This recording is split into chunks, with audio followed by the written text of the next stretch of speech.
En esta lección vamos a hablar sobre un tipo de PCR, es tiempo real, es muy sensible, pero no es específica y no sirve para diagnóstico definitivo.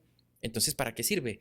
Sirve para hacer expresión genética, es decir, yo tengo un tejido en la cual hago mi extracción de RNA total, saco mis RNAs mensajeros, luego voy a hacer la cuantificación de cuántos mensajeros me sacó de ese target, de ese gen que yo estoy amplificando.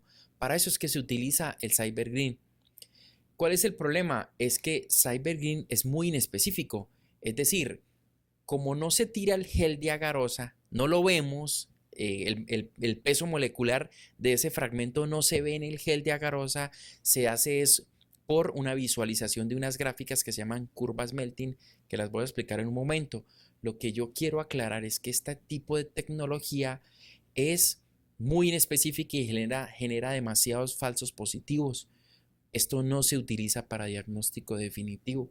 En ningún laboratorio del mundo se hace CyberGreen para diagnóstico porque se generan demasiadas falsas amplificaciones. No se puede hacer. Entonces, CyberGreen es una molécula en la cual se mete dentro de los fragmentos del ADN o de esos amplicones que nosotros estamos haciendo en la reacción en cadena de la polimerasa, se va generando una fluorescencia y se va acumulando. Esto va haciendo que el equipo detecte un cambio de esas fluorescencias. Va a decir, tengo una línea base en la que todavía el cyber no se ha metido dentro de los amplicones. A medida que ese ADN empieza a amplificarse a la N, pues se va metiendo dentro de esos amplicones, entonces esa fluorescencia se acumula y los equipos me la detectan. No es necesario tirarle a un gel. ¿Cuál es el problema? Que al analizar estas curvas no es tan fácil decir la temperatura melting de este fragmento de 103 pares de bases es de 78 grados Celsius. ¿Por qué? Porque si yo cambio las concentraciones de los iones, por ejemplo, de magnesio, ya no es 78 grados Celsius, ahora es 79. ¿Me explico por qué cambia tanto? Ahora, si yo le agrego más target, por ejemplo, más ADN a mi muestra, si yo no cuantifique, por ejemplo, es muy probable que se generen amplificaciones inespecíficas. Es decir, no se formen fragmentos de 103, sino se formen fragmentos de 150, 180, 200, los cuales no pertenecen a mi target, a lo que yo estoy buscando. Esos son falsas amplificaciones y por eso incluso el mismo fabricante dice que no se puede utilizar para diagnóstico definitivo. Entonces, espectacular para, por ejemplo, medir expresión de genes en un laboratorio, en un tejido, por ejemplo. Importante si yo, por ejemplo, voy a validar una técnica para sonda, pues primero hago cyber. Si hubo amplificación, sé más o menos después de esa amplificación, si quiero lo tiro a un gel, si no, pues yo más o menos sé dónde está. En la Universidad de Utah, por ejemplo, ellos calculan por estadísticos, dependiendo de las concentraciones de los buffer, cuánto más o menos va a medir su fragmento. Y una vez me amplificó, para evitarme el paso del gel, yo lo paso entonces a diseño de sonda. Para eso es que yo usaría un CyberGreen. Por ejemplo, estoy haciendo una investigación y mi presupuesto es muy bajo. Necesito detectar Bartonella en tantos tejidos, pero no tengo para sondas. No quiero hacer punto final. Haga un cyber. Funciona bastante bien en investigación. Pero en diagnóstico definitivo esto no se puede hacer. No se deje convencer de ningún vendedor, de ningún laboratorio que venga a ofrecerle CyberGreen para diagnóstico porque va a perder su dinero. Entonces voy a explicarle cómo funcionan esas curvas melting. En PCR recordemos que el principio básico es como cualquier PCR, ¿cierto? Desnaturalización, ciclado y una extensión. En tiempo real no se hace extensión, se hace solamente anillamiento.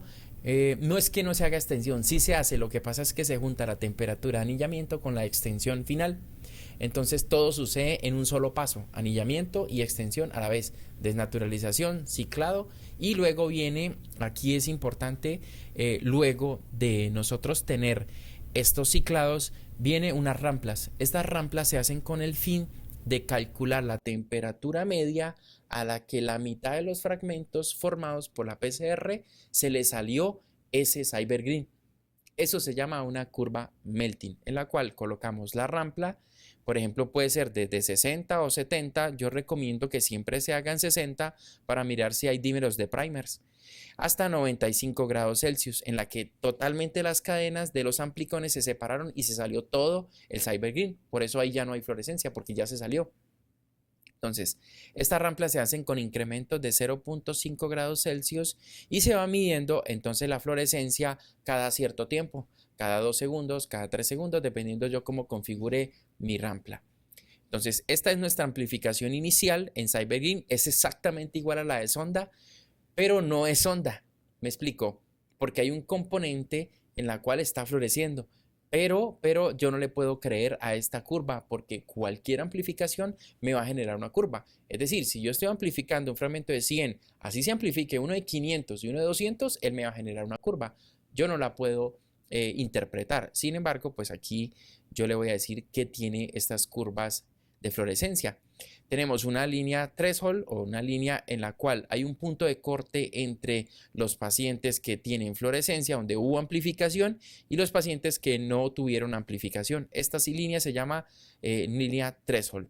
Este es el CT, es el Cycling Threshold, es el ciclo de cuantificación, en la cual se acumuló un montón de fluorescencia y hubo una diferenciación entre los pacientes que no amplificaron de los que sí amplificaron.